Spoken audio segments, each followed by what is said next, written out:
World Champions of Baseball. The Philadelphia Eagles are Super Bowl champions. Eagles fans everywhere, this is for you. Now entering the game for Philly Pressbox Radio, Bill Berman and Jim Chet Chesko. It's Wednesday, January 10th, 2024. Welcome to the Philly Pressbox Radio Roundtable, brought to you by the Irish Rover Station House in Langhorne, PA, Cavs, Philly Tailgates, and the Edge of Philly Sports Network. I'm Bill Furman. I'll be your host tonight, along with my partner, Jim Chet Chesko. And Chet, first of all, I want to say it's good to be back in the original Philly Pressbox this week after the traveling You've been busy on the go. Three different cities. Hey, the Eagles limping into the playoffs as the number 5 seed. Who saw that coming? Joel Embiid came back, got hurt again. Not good news for the Sixers. Flyers got left at the altar by former number 1 pick Cutter Gauthier. Didn't take them long to move on from there, and they're trashing that kid. That's kind of funny. He's on his way to Anaheim. Hasn't been a great week in Philly sports this week, my friend, but hey, we're going to talk a little baseball and football Hall of Fame ballots as well. We got plenty to talk about, as always, in Philly sports. Yeah, never a shortage, Bill. That Flyers news came out of nowhere the other night. Bad week for Embiid and the Sixers. We'll see if they can get things organized again. They are playing without him again this evening. And regarding the Eagles, some people are comparing this 5 out of 6 losses to end the season to the 1964 Phillies collapse. I don't know if it's that epic, but it was pretty shocking. And like them, we're all trying to figure out exactly what the hell happened and, can they right the ship going into the playoffs? Yeah, and it's funny you mentioned that because our pal Joe Bonder, Joe responded to somebody's comment about this being like the 64 Phillies. And Joe shared that 10-year-old Joe that lived through the 64 Phillies, this ain't nothing like that. Here we are 60 years later. Joe still hasn't recovered from that, as many people that lived through that 64 Phillies team did, or haven't either. So yeah, it wasn't good though. It wasn't good. It wasn't good, and neither is this at this point. Yeah. But hey, there's still life. We're still in it here as we get ready to start this weekend. So looking forward to that. Hey, we have a great guest tonight making a return visit to Philly Pressbox Radio, and Zach Berman, to tell us what in the world has happened to the Eagles. And, of course, Boop, Bob Vetrone Jr. will be making an appearance tonight. Can't wait to see Boop. It's been too long. Well, Bill, the people have spoken. They said they needed another dose of Boop. So who are we to fight the people? Boop is welcome whenever he's available. What's that? Who fights the Boop? Exactly. No one. It's going to be great to have Zach Berman with us also. Maybe he has some answers as to what happened to the Eagles over the last month and a half and whether they can turn it around, flip that switch. I'm not so sure, but we'll see what Zach has to say about it. Yeah, I'm looking forward to that too. And from a little more of an insider's look, of course, we're going to talk about it. Let's open up with talking about some Eagles on our own. I know you picked the Eagles to lose last week against the Giants because you have lost total confidence in them before Sunday. What do you make of this team heading into the playoffs Monday night in Tampa? I wish I had been wrong, about last Sunday's game. Just I thought they needed a win, but I just didn't have the faith in them. Seeing how bad they've looked recently, the defense, especially in the losses to Seattle and Arizona, they just couldn't get off the field on third down. Arizona in that next to last game, just kept driving every time, 70 yards and 5 straight drives or whatever it was.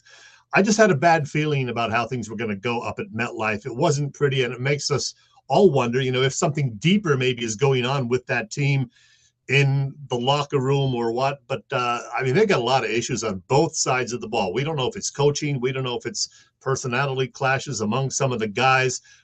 We do know they've had trouble, Jalen Hurts especially, reading blitzes, making some bad decisions. So they have a lot to try to turn around in 1 week's time. Yeah, I'll tell you, the thing that disturbs me most about the Giants game, not that they lost, the fact that it looked just like the Cardinals game. Yeah. The exact same mistakes that were happening on offense happened on offense. The same mistakes that happened on defense happened on defense. The coverages were bad. The gap protection was bad. on the defense, from the defensive side. They were still playing soft corners. It almost looked like they didn't practice. It looked like they put the same game plans in and went out there and just did their thing. So I don't expect to see that on Monday. I think you're going to see a whole different look. I think they're going to be better, but man, it's sure not encouraging at this point.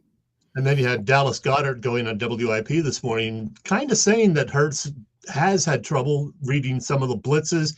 He also said that maybe they took both the Giants and Cardinals lightly. I'm surprised he admitted that. I'm surprised he kind of alluded to Hurts having the trouble reading the blitzes also. But speaking of Goddard, that's another thing. They got this very, very good tight end who they clearly missed when he was gone. And then they bring him back and you think he'd be a big, big part of the offense. And he gets, one ball thrown his way, or one catch anyway, in the game against the Giants. I don't get it. I don't know what they're doing half the time. Well, I don't know that you can really say much about any of the receivers because there's really not been much offense, period. AJ had one catch. Yeah, and Watkins, he got hurt. Watkins had the catches this week. He had some catches. Yeah. But, I want to throw some else weird thought at you. It's a long season. We've talked about that from day one. But if you go back and you look at the baseball season, and this came up after the Phillies eliminated the Braves played for nothing for 6-8 weeks. The Eagles have really played for not much of anything for the last 6 weeks. They had the playoffs clinched weeks and weeks ago. They blew the home field. They were playing for that. But their situation in the playoffs has been set. Mentally, does that cause you some trouble? I'm not buying into that. I mean, some people thought that might be the case and that they were just kind of playing possum and going through the motions. I'm not buying it because even if you're not going to play with the same vigor and enthusiasm, you're still not going to be making that many mistakes and that many stupid decisions. So, they wanted the 1 or 2 seed, certainly. Who wouldn't? So, yeah, I'm not buying into that just because they had a playoff spot essentially clinched for 7 weeks and definitely clinched for 4 or 5 weeks. No, there's more to it than that, and I'm just not sure what the hell it is. Yeah, well, you know how I am. If you're putting on a uniform, you're playing to win. Yeah. That's the way I look at everything. But again, I'm kind of excited to see Monday. Well, a lot of people are scared to see what they're going to see on Monday. Yeah.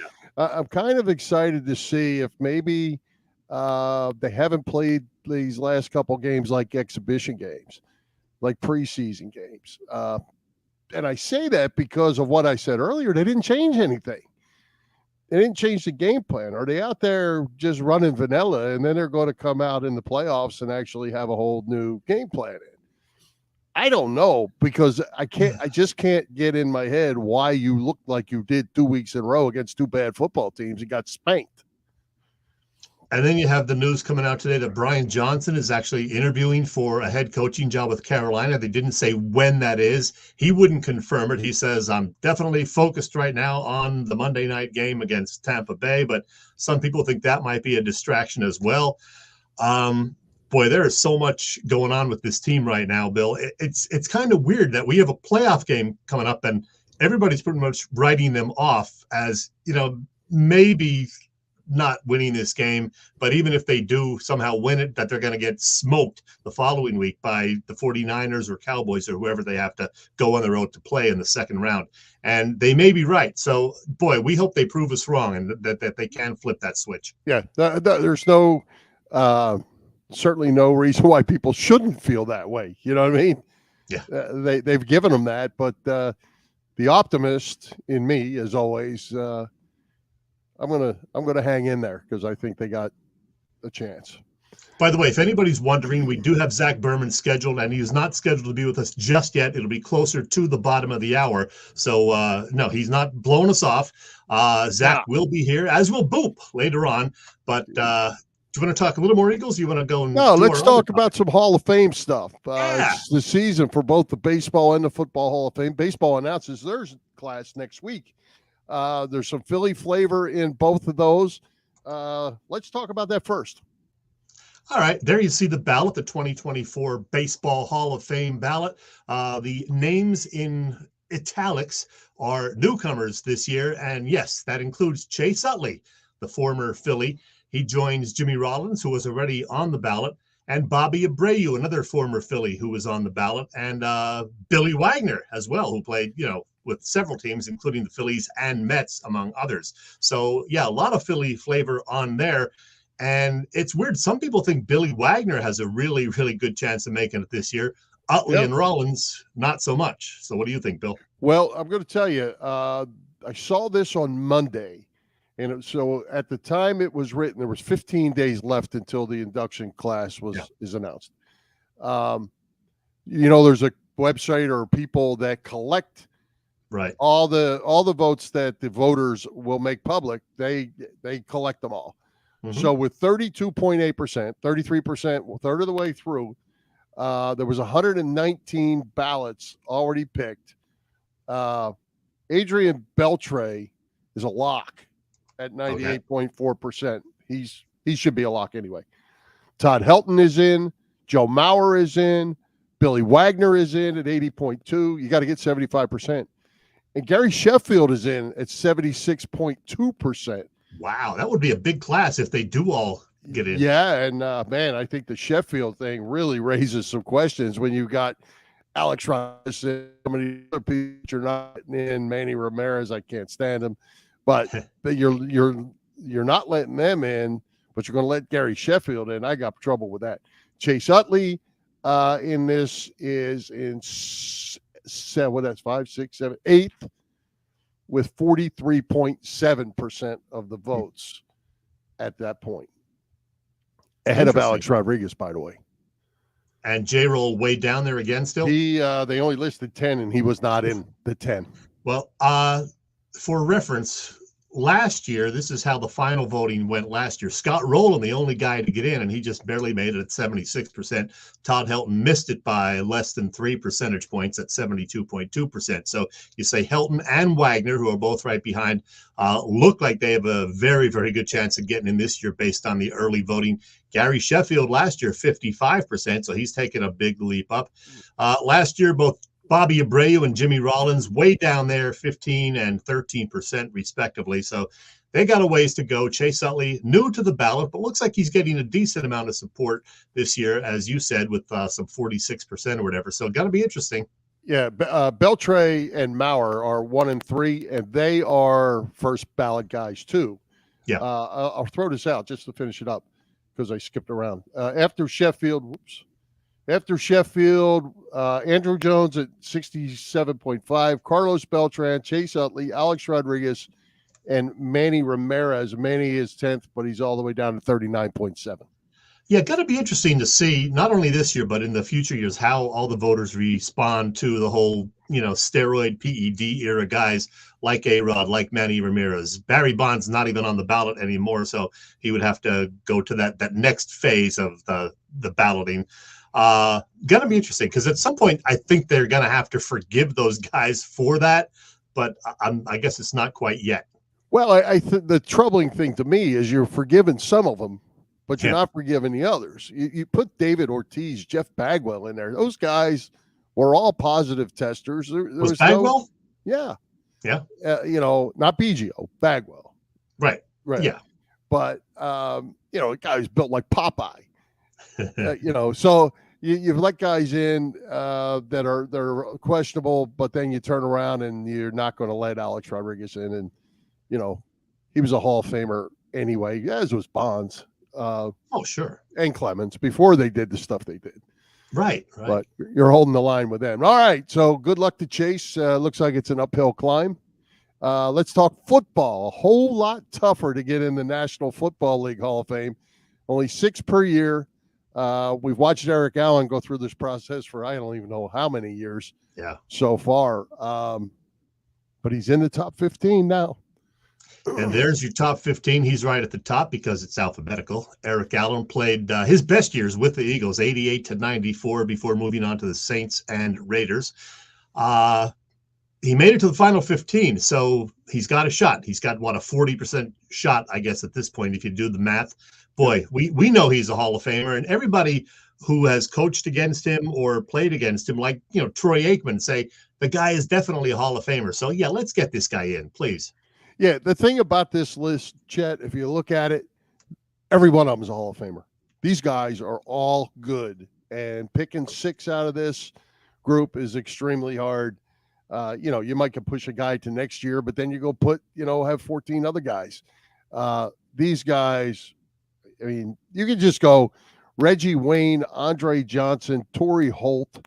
There's 3 wide receivers right there that could make up your 6.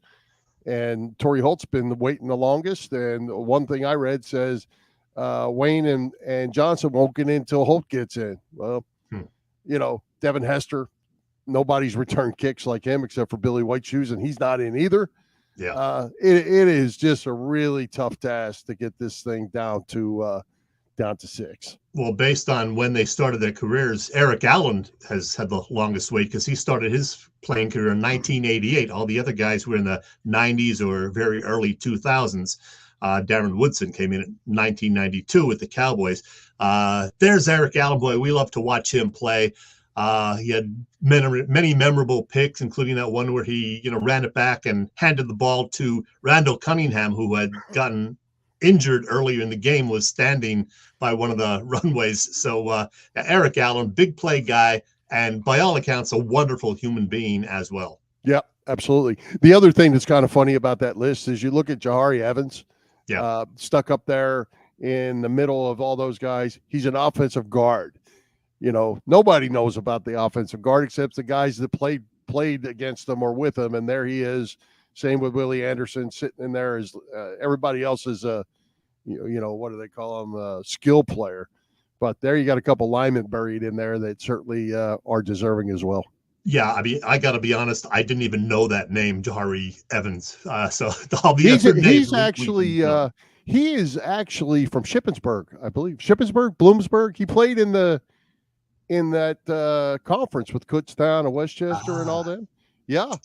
As a matter of fact, I think I heard Jack Fritz and Ike Reese mention that the other day, that he was from Pennsylvania. So, yeah, well, then good luck to him, too. Yep. He and Eric Allen, hopefully. He had a tremendous career with the Saints. He's a good player. Yeah. All right. More to come as, maybe by next week. I don't know when it is. We'll have the baseball results ready to go. Yeah, I believe the baseball results are 2 weeks from yesterday. So January 23rd. All right. Let's give a shout out to all the shows over at the Edge of Philly Sports Network this week. Chet, as always, the gang has everything covered. Little later on Sunday this week with the Eagles game being on Monday night, but we still got it all. You can catch it all, the action on www.eopsports.com, as well as the Edge of Philly Sports on YouTube. You can also find our show on Philly Pressbox Radio YouTube channel. Hit those subscribe, follow, like buttons, and as always, share with your family and friends. Also, don't forget to go to eopsports.com and get on their mailing list, and you'll get every Friday morning, they will send you an email recapping all of the week's shows, and you can check it out. We're on there too, Chet. How about that? Yep, we good. We're usually pretty close to the top of the list, too. Well, we deserve to be. I mean, let's face facts. Come on, Bill. Let's go to the Rover. Right. Tell us what's going on at the Rover. The Irish Rover Station House, that would be, on Bellevue Avenue in Langhorne. You know the deal. They have dinner specials, especially Thursday through Sunday when they have some real nice specials. They have Quizzo every Wednesday night. Killer Burger Thursdays, always a couple of great burgers on Thursdays that their chefs pick out. They have live music on Saturday nights. And I've been there for a couple of live music events, always a good time. This weekend, the tunes are courtesy Aaron Quarterman. And, always 24 beers on tap. The Irish Rover is located on Bellevue Avenue in Langhorne, as I said. And you can get all of the details on all of the above and more on their website, that being IrishRoverStationHouse.com. And with that, Bill, I'm going to give you some words of wisdom from the great Willie Nile. Hey everybody, it's Willie Nile here, and you're listening to Chet and Bill on Philly Pressbox Radio. You lucky people.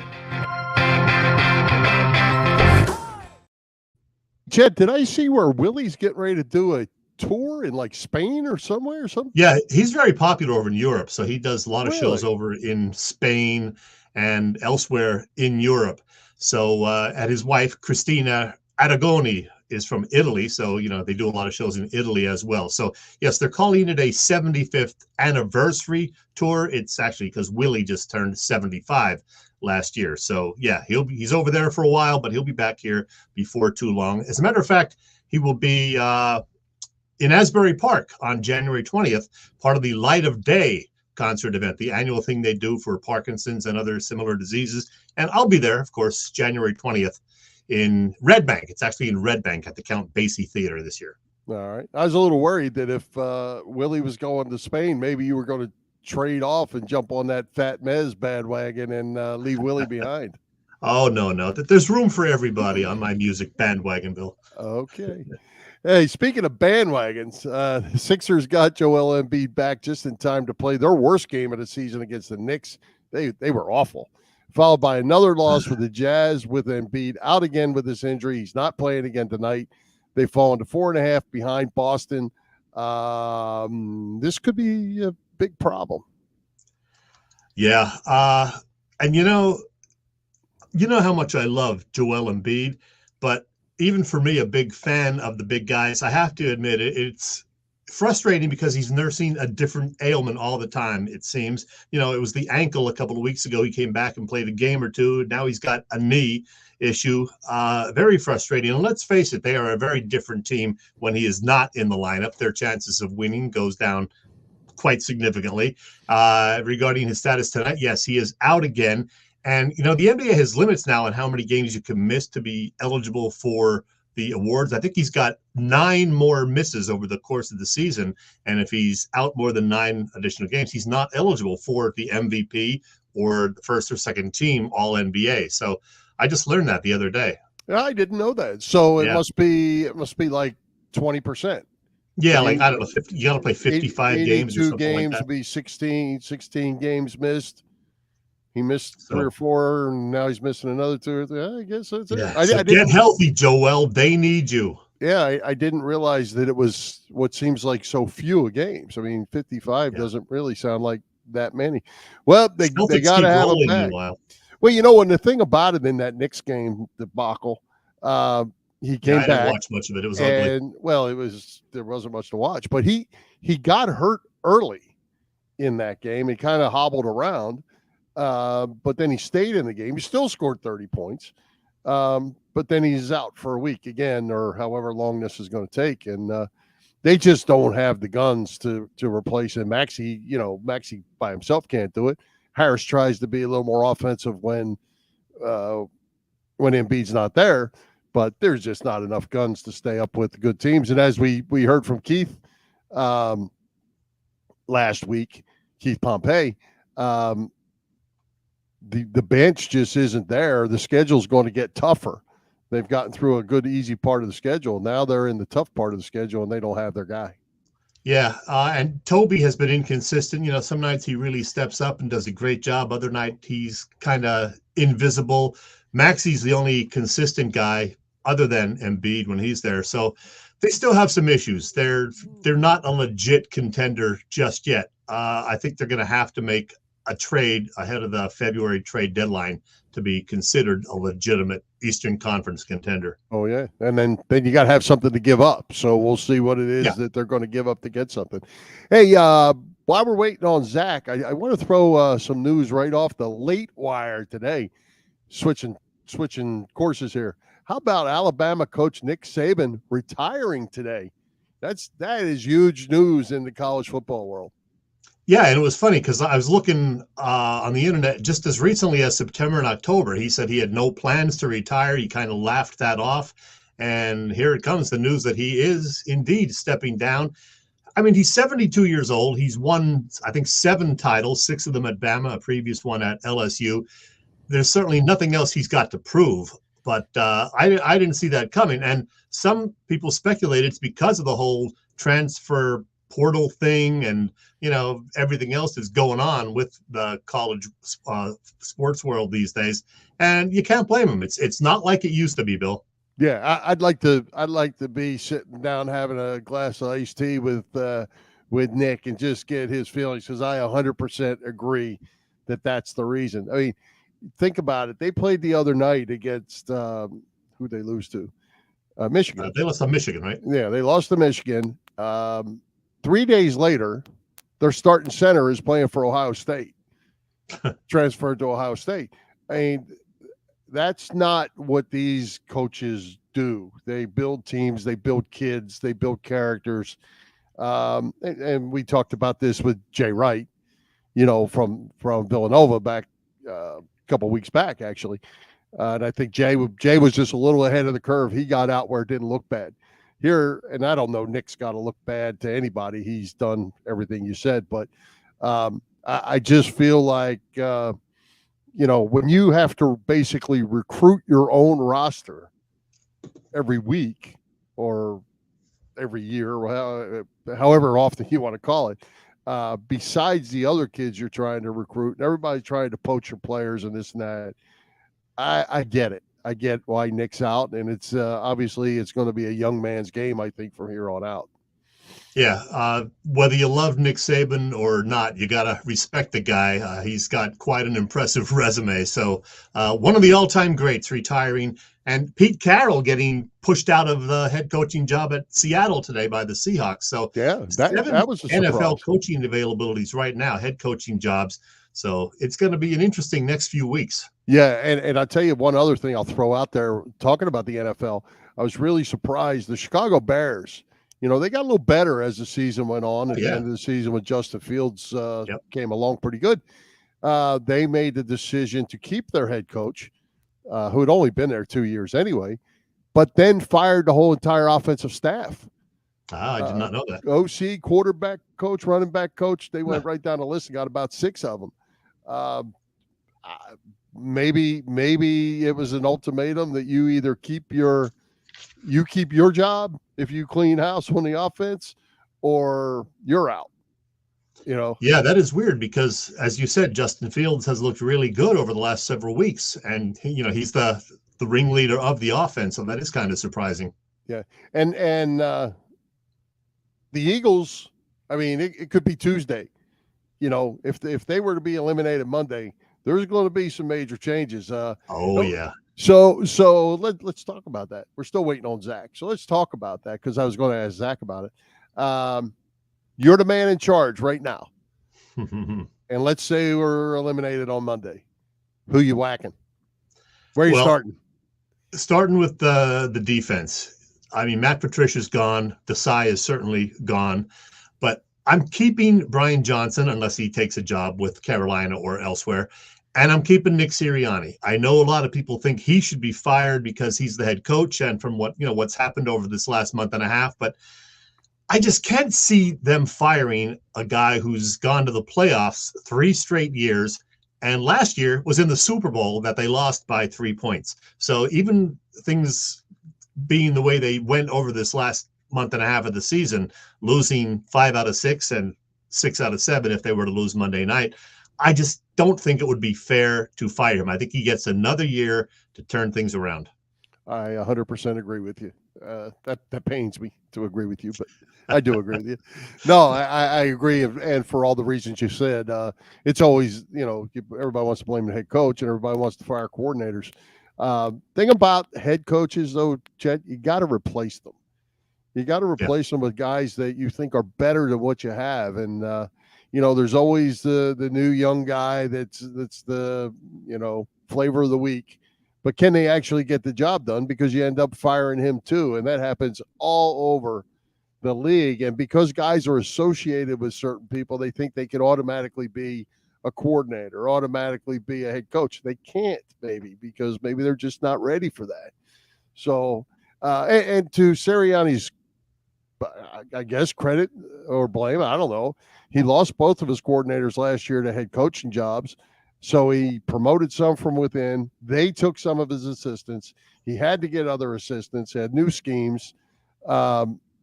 I mean, others do it too, so it's not an excuse. But there are a lot of moving parts in these things to just go ahead and decide you're going to get a fresh start and whack everybody. Yeah. Well, let's hope it doesn't come to that. Let's hope the Eagles, surprise us and play their best game of the year Monday night. They beat Tampa Bay in week 3, of course. I know that feels like an eternity ago, but right. Maybe they'll surprise us. You know what? We're going to get some answers from the guy who's been covering them. Let's bring him on right now. It is Zach Berman from PHLY. Zach, welcome back to Philly Pressbox Radio. Hey, thanks for having me. Hey, Zach. What's going on? Thanks for having me. All right. Well, let's get right to it. As we said, you've been covering it. You've been writing about this team. It just feels weird that it's a playoff week because it certainly doesn't feel like a playoff week. No excitement for a lot of fans. Did you realize at the end of November when the Eagles were 10-1 that there were a lot of flaws? And how did it get so bad since then? Well, I saw when they were 10-1 that they weren't dominating opponents, right? If you look at their point differential, which is often a good indicator of how good a team is per se, they were not high at the point differential. So you kind of looked at it and you said that there are some flaws here. But no, I certainly did not see them losing 5 of 6 games. Actually, one of the things that I really pointed to then was the strength of schedule, and they were beating really difficult teams. They beat the Dolphins, they beat the Chiefs, they beat the Bills, they beat the Cowboys. And I certainly expected the 49ers to be tough and Dallas on the road to be tough. But I looked at those last 3 games in the schedule, Giants, Arizona, Giants, as a chance to get right going in the postseason. So the fact that the Eagles have played this way during the past 3 weeks is particularly problematic. Yeah, I'm with you too, Zach. We talked about this back before that 6-game run, and we all thought, I think, hey, you come out of this 4-2, you're good. You knew going to Dallas was going to be tough. You knew going to Kansas City was going to be tough. Those were the 2 I thought they would lose, but certainly would rebound and win the next 3. And boy, it just seems like each week it got worse. Yeah, certainly these past 3 games are the ones that jump out, and the defense especially. I think the offense is a part of it, but the defense especially. The move to Matt Patricia backfired in the sense that they don't really have a good sense of who they are, what their identity is. They're not getting to the quarterback. They're not coordinated in coverage on the back end. The linebackers, they have personnel issues there. So at all 3 levels, you're looking at it and you're saying they're out of sorts. And I did think those last 3 games were a chance to get right. And instead, they're going into the playoffs with the least amount of momentum one can imagine. We need to talk about Jalen Hurts. He definitely regressed this year as far as what the stats will show and what the eye test shows also. He seemed to have trouble picking up the blitzes, especially over the latter part of the season. What's going on with Jalen Hurts? Well, I think overall he's been solid, but certainly not spectacular. It wasn't the year he had last year. It's hard to have that MVP level pace every season, but I do think that he hasn't been consistent enough for them. And I think some of it's been, when he was dealing with the knee injury in particular, he wasn't running as effectively, and the running's a big part of his game. But a lot of it, like you mentioned, is the blitz. But if I'm trying to identify the biggest issue, it's been the turnovers, right? Last year, he did a good job taking care of the ball. They were able to sustain drives. They were able to finish drives. And this year, they're just turning the ball over at such a high rate, and it's affecting everything they're doing offensively. And not all of them are on Jalen, but a lot of them are on Jalen. In particular, some of the interceptions, some of the fumbles. So that's where, if there's anything he needs to clean up, if he turned over the ball less, he's too good a player, and he has too many weapons around him that if they were able to sustain drives, those numbers would look a lot different. You'd see more passing touchdowns. He broke he broke the franchise record in touchdowns. A lot of it had to do with the quarterback sneaks at the 1-yard line, but still, I think you'd see a lot more passing touchdowns if they were able to sustain drives more than they have. Hey, Zach, they came out with an article today about the snap counts. So I want to talk a minute about the defense.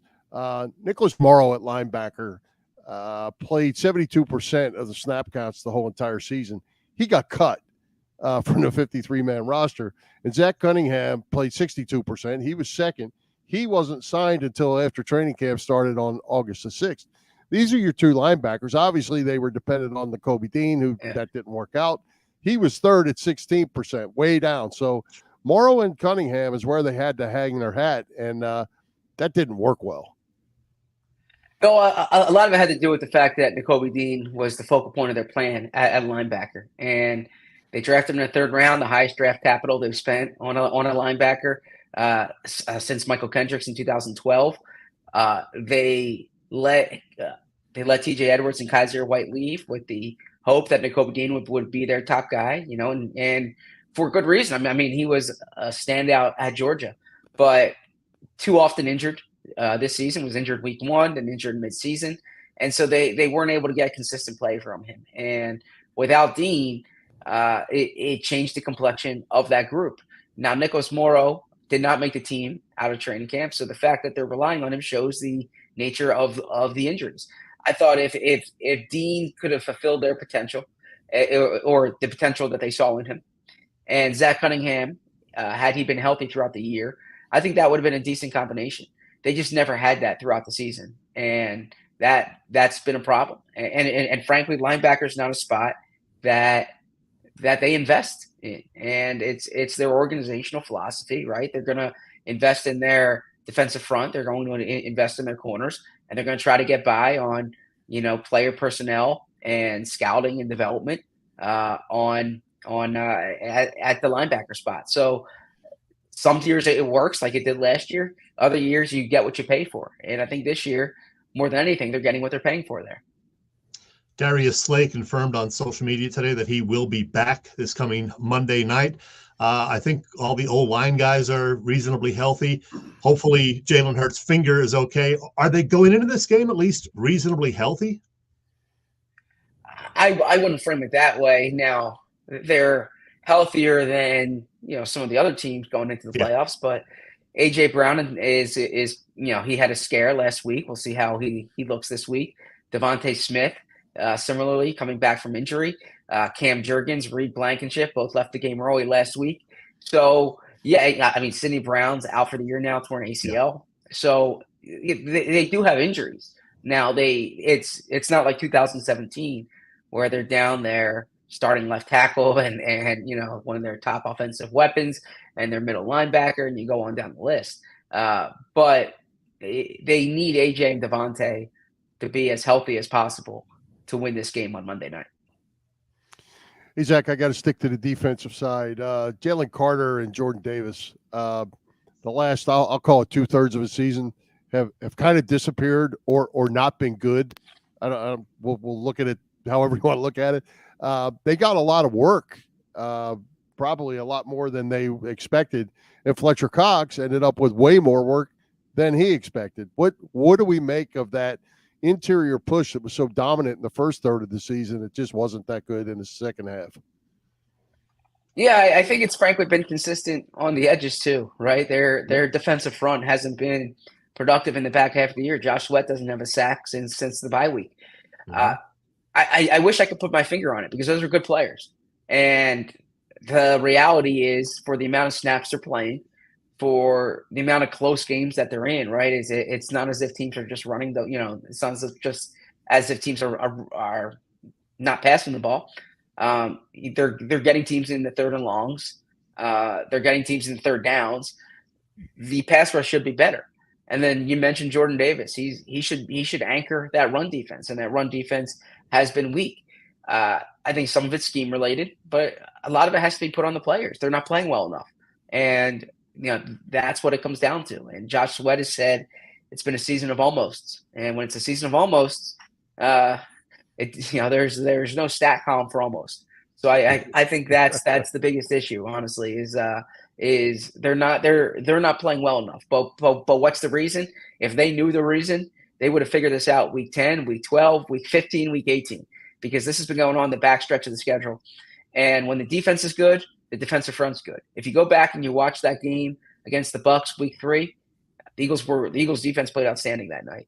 And Jalen Carter might have been the best player on the field, right? and across the board, they were getting to the quarterback. So I think that if that defensive front can play the way that you would like to think they can, this defense would be much better. They simply haven't done that.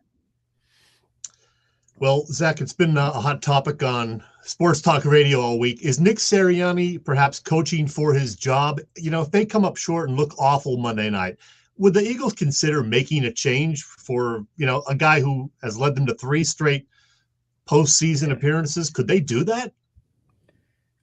Well, it's an interesting question because the premise of the question seems ridiculous to me. And for the reason you said, he's brought the team to 3 straight playoffs. They were in the Super Bowl last year, double-digit wins this year, right? But the way this season's ending is, catastrophic. And I don't think that's hyperbole to put it that way. To lose 5 of 6 games, to lose the way they did against Arizona, to come out the way they did against the Giants. I think a lot's riding on this Tampa Bay game, not necessarily the result, but how they respond. If this game looks like the past 2, it's going to be hard to really say, well, look what they did in November, right? Look what they did in September. High leverage games late in the year, for you to collapse that way, I think what's more likely to happen is there are major staff changes, right? But I keep thinking back to when Doug Peterson was fired. And Jeffrey Lurie, I thought he was fairly honest that day. He said, this is not about deserve. Doug Peterson did not deserve to be fired, but they had a difference in vision, right? I don't think Nick Sirianni, if they lose 100-0 this weekend, I don't think he deserves to be fired based on resume, based on credentials, based on what he's done over 3 years. But if you're looking at it like, what's your confidence level in the franchise going forward and the fitness of the head coach going forward? That's more the question than deserve, than credentials. So that's the best way I can answer it. I know that's not giving you a firm yes or no, but the reality is a lot of it depends on how they look because of the way they've looked these past 3 weeks in particular. Yeah. And what you just said it better than the article I read, but that's what Mike Vrabel got fired for, is exactly what you just said. The vision's different. It's not that he can't coach, and he hasn't been a really good coach, but they moved on. They just wanted a new voice and to move. Hey, I have one final question for you on the defensive side. Chet mentioned Darius Slay going to be back. He's a good player. And he needs to be, because Mike Evans and Chris Godwin are good receivers.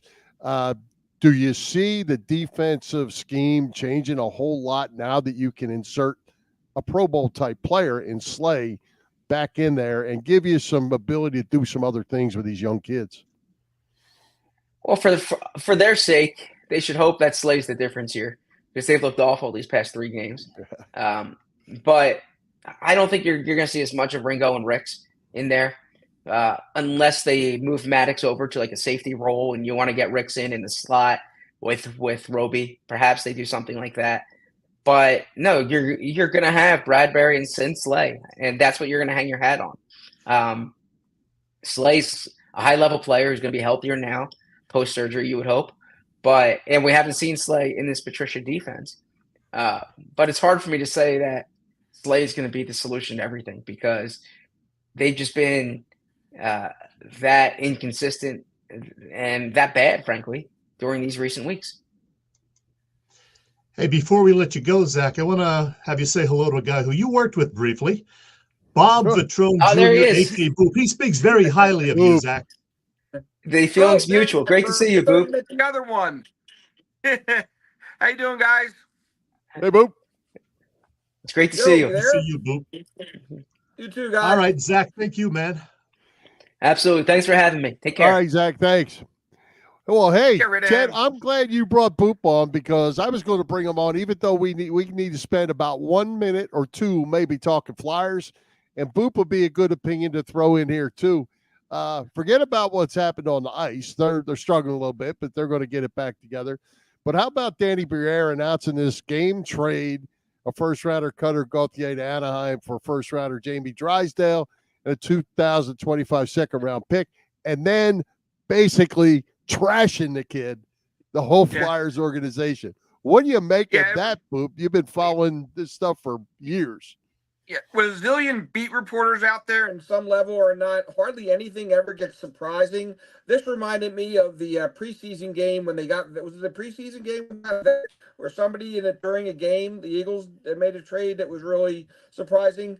But it's obviously the first thing that jumps to your thing is J.D. Drew.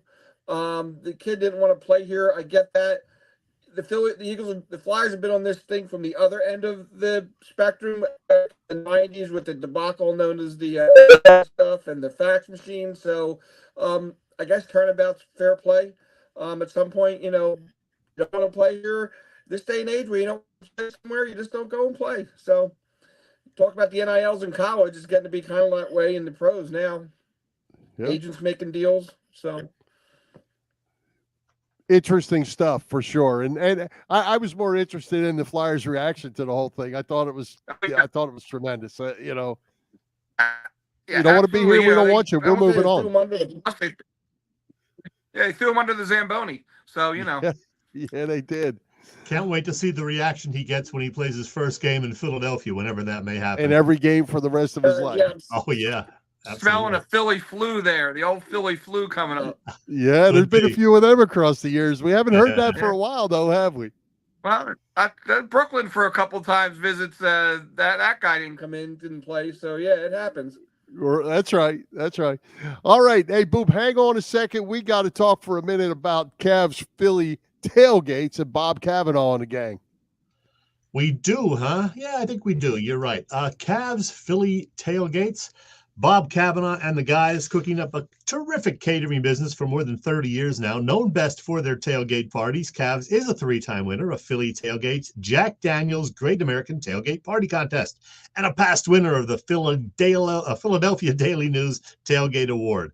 Cavs also does corporate events and parties, you name it. Now, as for upcoming events through Cavs, I don't think there's going to be a home game. It doesn't look that way for the Eagles, but they do have Philly's opening day on the schedule. That's March 28th. I'll be there, opening day tailgate.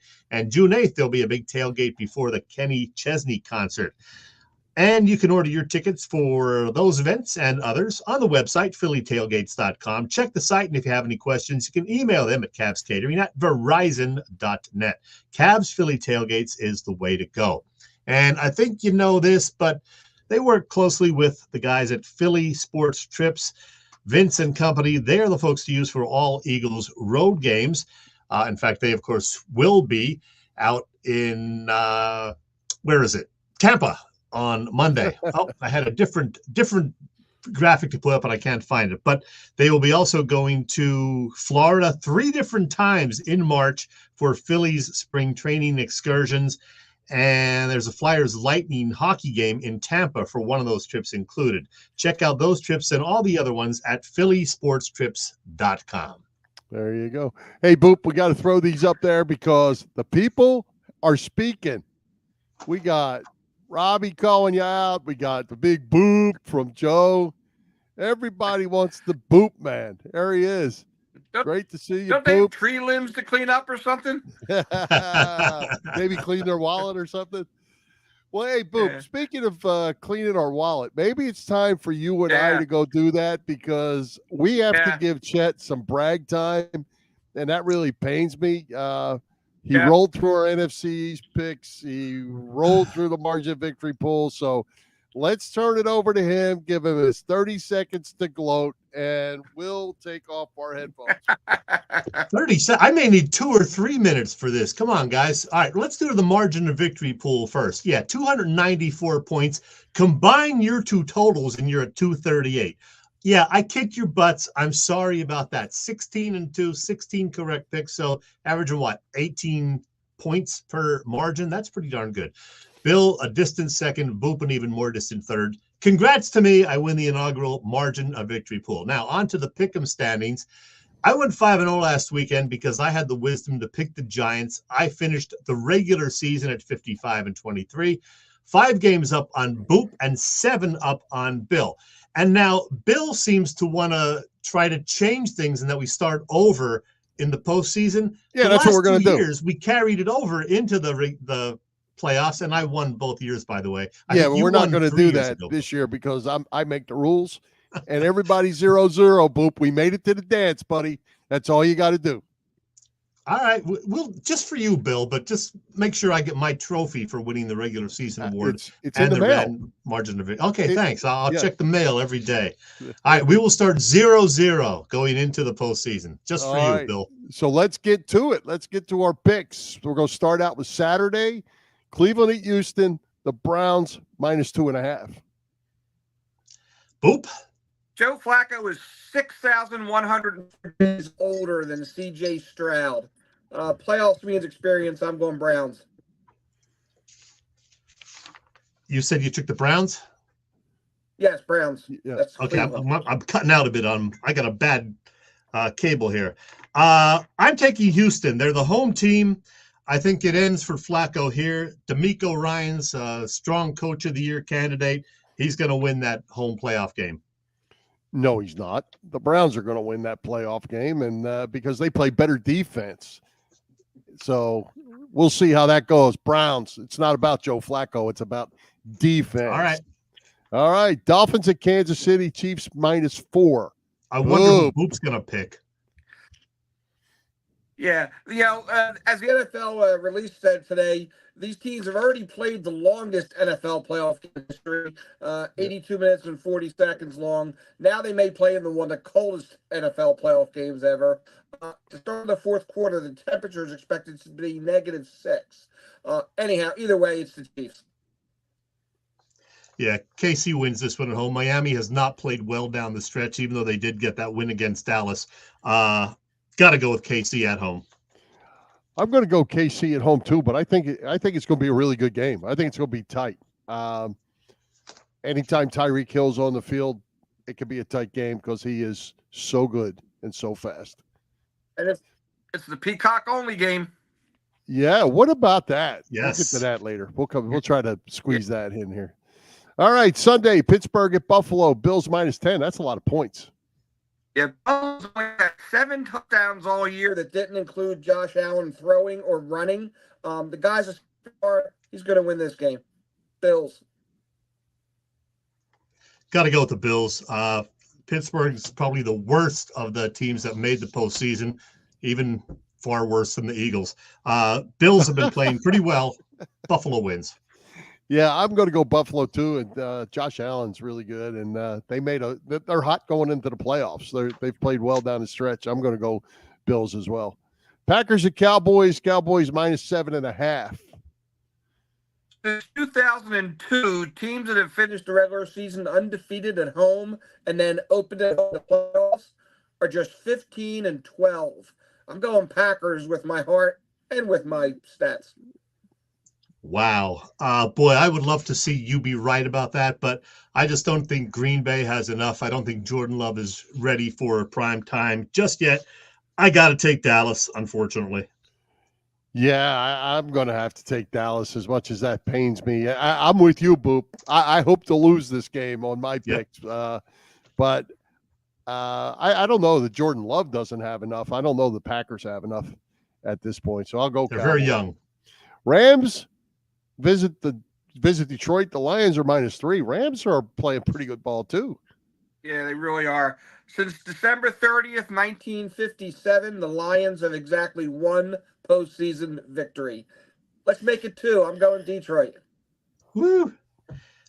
You know, my heart wants to see Detroit win. They haven't had a home playoff game in 30 years or whatever.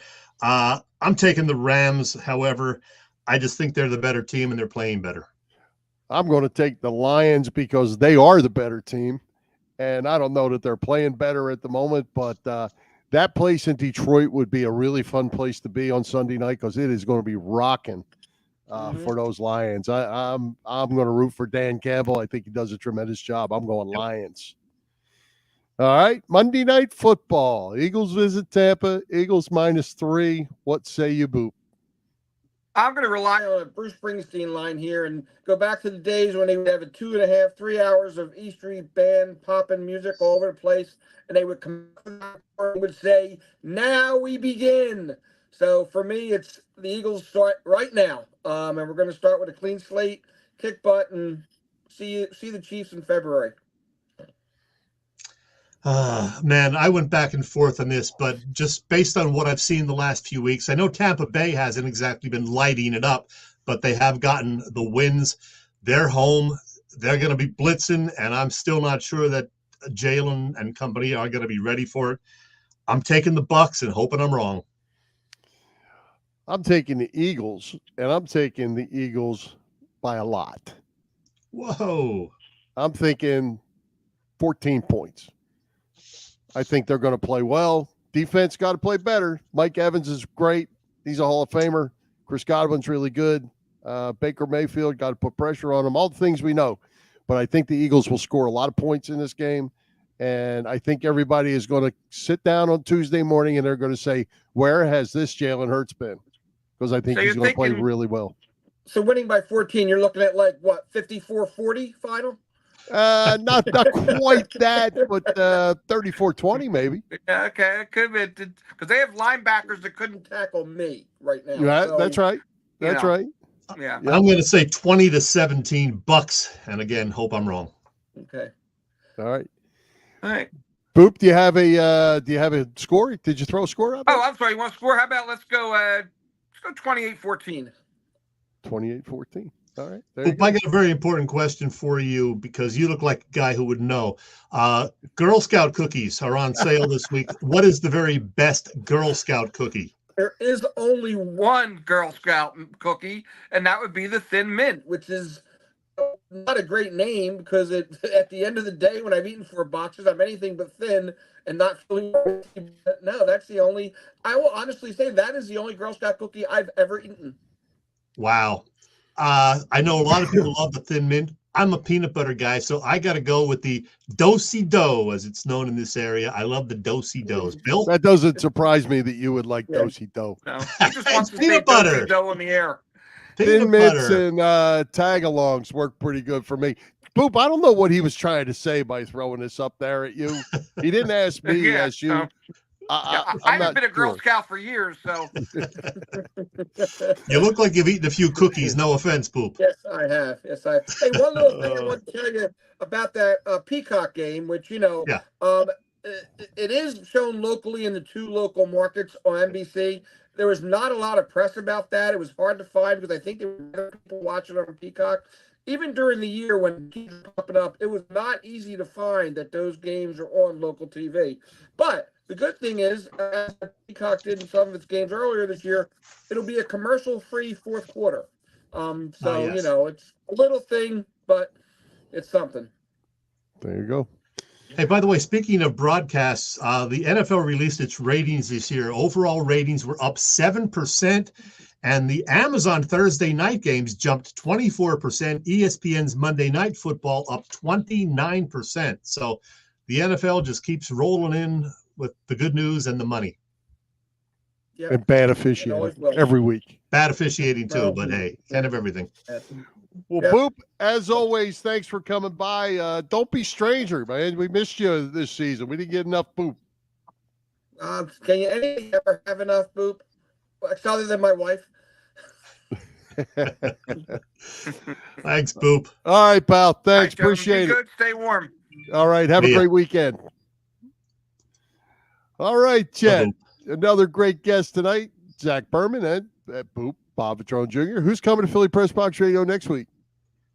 Next week, Bill, in a special Tuesday show. We are doing our show Tuesday next week. In addition to Eagles talk, of course, we're going to talk hockey with one of the Orange and Black's all-time greats, our pal Brian Propp. We'll talk with him about the current Flyers and the big alumni weekend festivities also, which are slated for later this month at the Wells Fargo Center.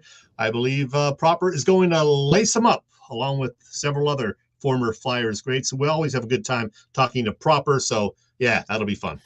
All right. Well, let's wrap this thing up, Chet. Let's thank tonight's special guest, Zach Berman, Bob Vetrone Jr., our sponsors, the Irish Rover Station House, Cavs Philly tailgates, PPCC 118 Raz Room.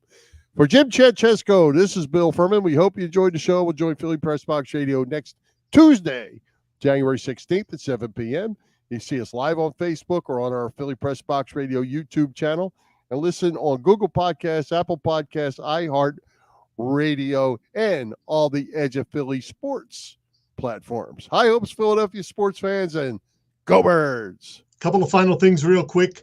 Best of luck to Jane, our listener Jane, who's getting a little surgery done tomorrow.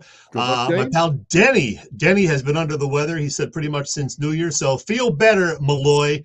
I think it's just old age, but that's just my assessment. And a very happy birthday to Judy, Denny's girlfriend. Judy, put up with Denny. I don't know how you do it. That is all. Thank you again. Go Bird. Happy trails to you till we meet again.